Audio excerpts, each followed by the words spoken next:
m'appelle Édouard Marchal, je suis neurologue, je pratique aussi la neurochirurgie. J'ai fait mes études en France, à Alfort. J'ai déménagé au Québec pendant 1 an. Ça, c'était mon internat. Puis ma résidence à Guelph, en Ontario, pendant 3 ans. Je suis resté 4 ans de plus à Toronto. Et depuis 1 an, j'ai la chance d'être de retour au Québec. Le patient souffre de ce qu'on appelle une hydrocéphalie congénitale. C'est-à-dire qu'on a à l'intérieur du cerveau des ballons d'eau. Puis le liquide est créé à l'intérieur de ces ballons d'eau, c'est ce qu'on appelle des ventricules. Et ce liquide céphalorachidien va circuler de l'intérieur du cerveau à l'extérieur du cerveau par tout un système de 4 ventricules.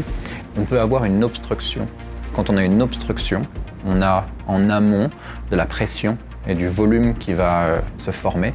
Ça, c'est ce qu'on appelle une hydrocéphalie. Les signes cliniques, c'est une variété de signes neurologiques. Ça commence par des céphalées, des crises d'épilepsie, des changements de comportement, des difficultés cognitives, difficultés d'apprentissage. Et on a d'autres signes neurologiques plus sévères qui vont varier des difficultés à marcher jusqu'au coma. Ce patient nous a été référé par un vétérinaire de quartier qui a pu identifier les signes et les référer justement en neurologie pour investiguer de manière plus approfondie.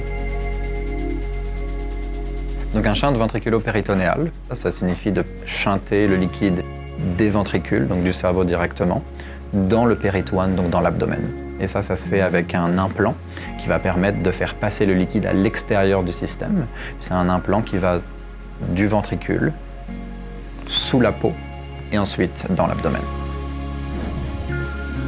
L'opération du shunt ventriculo-péritonéal, on commence par placer le patient pour avoir un très bon accès à la tête. Mais on a aussi besoin d'avoir un accès à l'abdomen, c'est-à-dire qu'on a un placement qui est très spécifique et on utilise des coussins qui vont prendre la forme du patient justement pour que ce soit le plus accessible et le plus facile pour nous. La deuxième partie, ça va être de faire l'abord au niveau du crâne. C'est-à-dire qu'on va ouvrir la peau et faire un tout petit trou au niveau du crâne. C'est à ce moment-là qu'on va insérer la première partie de l'implant qu'on appelle le cathéter ventriculaire. Et c'est lui qui va rentrer directement dans le ventricule. C'est comme un tube avec beaucoup de petits trous dedans pour maximiser en fait la pénétration du liquide céphalorachidien dans l'implant. La deuxième partie, c'est de le fixer. Ça, c'est une partie qui est assez technique parce qu'on doit réussir à fixer l'implant justement sur le crâne sans laisser de fuite. La troisième partie, ça va être de connecter l'implant à la valve. La valve, c'est une valve de pression qui va permettre à une certaine quantité de liquide céphalorachidien de passer à travers dès que la pression est trop élevée. Donc ça va être une régulation permanente et continue et en temps réel avec une limite qui va passer dans le système. Et la suite du système, c'est ce qu'on appelle le cathéter péritonéal. Donc ça, c'est un long tube sans trou qu'on va tunnéliser sous la peau. Donc en fait, on va pouvoir rentrer à partir de l'incision du crâne, passer le cathéter sous la peau pour limiter la longueur de l'incision. Et par la suite, on va insérer le cathéter dans l'abdomen. Donc on fait un tout petit trou qui nous permet d'insérer justement le bout du cathéter. Et c'est là où le liquide va circuler du ventricule dans un système fermé avec une valve de pression jusqu'au péritoine, donc l'abdomen. Les risques associés à l'intervention sont principalement au niveau de la pénétration du cathéter dans le cerveau. Et donc c'est le moment où on peut avoir soit du dommage, soit des saignements, soit des fuites qui vont créer une perte de liquide céphalorachidien trop importante. Donc ça, c'est un peu les risques de la chirurgie.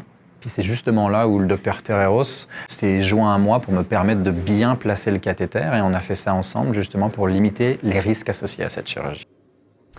C'est Alex Terreros, je suis chirurgien vétérinaire spécialiste. J'ai fait mes études à Saint-Hyacinthe, j'ai fait ma résidence aux États-Unis et je pratique depuis maintenant 4 ans au centre DMVET Saint-Hubert. Donc, ensemble avec le Dr Marchal, on a été en collaboration, dans le fond. Dr Marchal implantait le shunt à l'intérieur du crâne.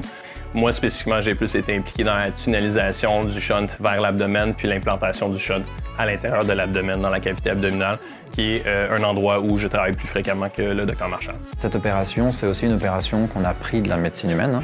C'est les mêmes équipements, les mêmes valves, la même procédure.